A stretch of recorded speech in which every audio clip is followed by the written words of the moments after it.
What's going on, everybody? Welcome back to the vlog. We're on a new project here, and today we have GoliathTech Helical Piles going in to get us started, and then we'll get on to framing this really cool but small deck. A lot of cool details going on, so make sure you hit subscribe. Stay tuned.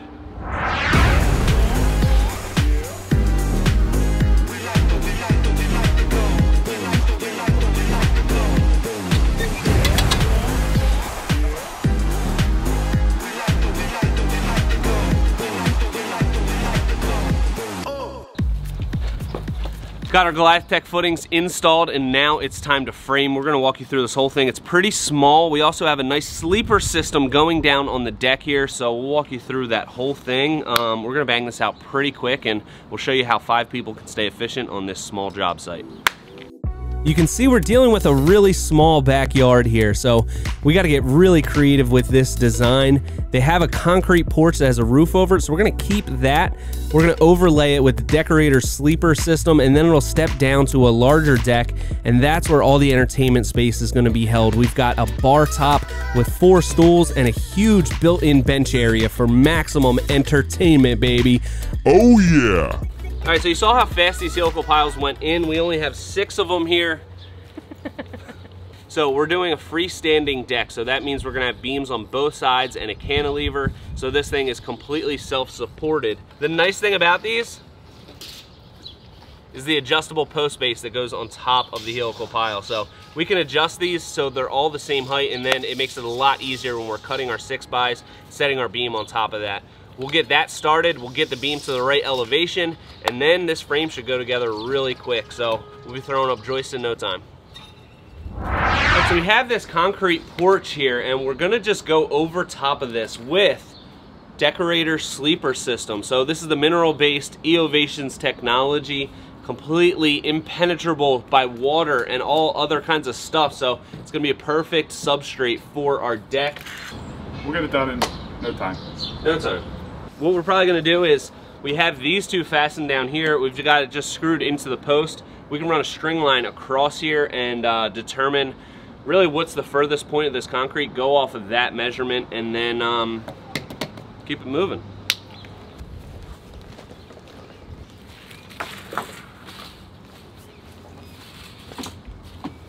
I see what you're doing there. Nice. What? String line. Yeah. String line's always straight when you do it like that. All right. So I'm happy with that. It's about just like a 1/4 inch out. Okay. I don't know how clean that wall is. I mean, that's fine. That doesn't matter too much. We can pick that up when we're laying decking down. Yep. But yeah, this will be our 2x. So you want to just get them on the side of each post, and then we can put this 2x6 up. Love That's it. what I'm doing. Love that. That's what I'm doing. Love that. How much are you overhang in there?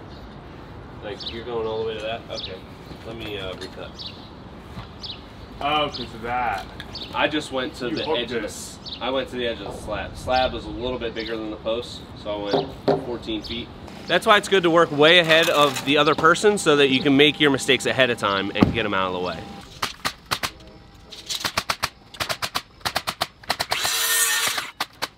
One correctly measured piece coming right up.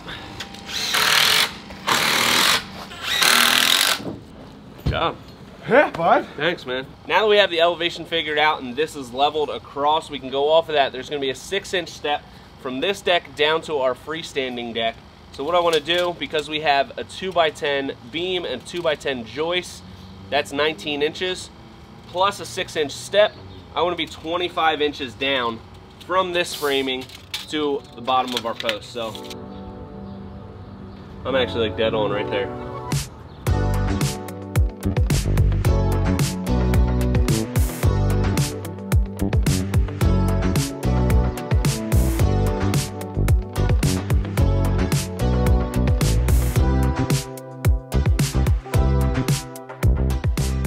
All right, now that we have our beam set, everything is nice and flat, we're ready to start our joists, and we just want to get our first one nice and square off of our upper deck here.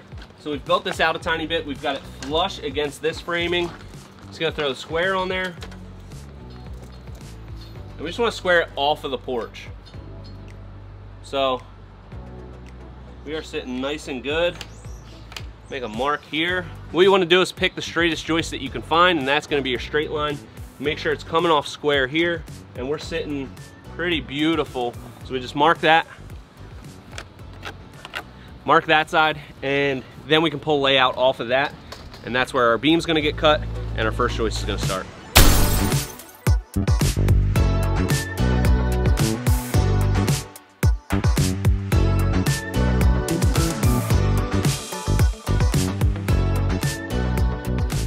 As you can see, we partially have this freestanding deck built. What we like to do is we rest our ledger and or rim on the beam, shoot all our joists through the back, a little more structural integrity there. Once we get it all going, teamwork, get on the end, slap it, push it. Lock it in for justice. We ready? 1, 2, 3. Lightweight.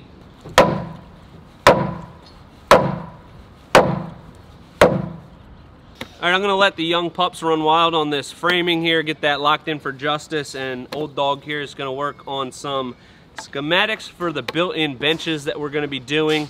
We decided we're gonna do 4 deck boards on the seat portion, so it'll be 22 inches deep, nice and comfortable, and we're gonna have it 15 inches high. What we're gonna do is prefabricate all of our boxes. Once they finish up the framing here, we'll have the boxes pre-built, we can put them on top, and we'll be good to go. Anthony, give us your review. Sleeper system. Sleeper system, How's it going? Deckorators, top notch, good product. Big fan of it. You're liking it? Loving it.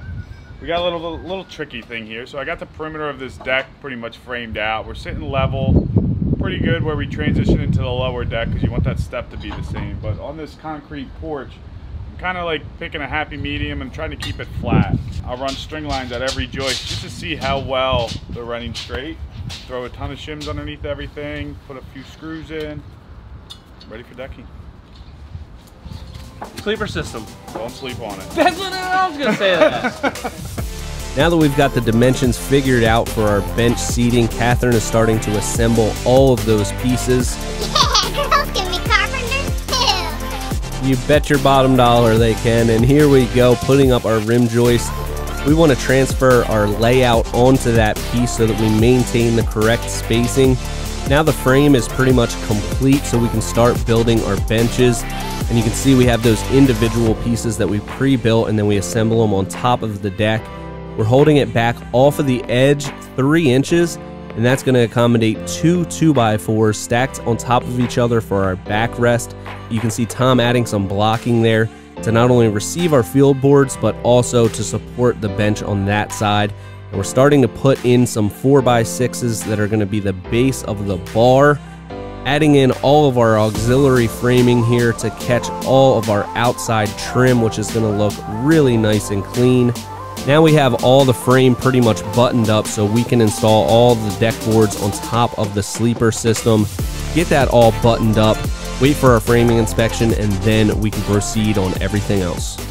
All right, so we got all of the decking down on this concrete slab. The sleeper system worked out great, and we were able to finish this all the way up with our Deckorators Tundra boards. Again, we've got the Tundra and Sierra going down here. So now that we have this done, we didn't have to get a framing inspection because it's just a sleeper system. We do have to wait on this. We're getting our inspection tomorrow on the lower deck. So our next step here is to do all of the outside fascia trim so we can leave the top open. Inspector can see everything that he needs to see.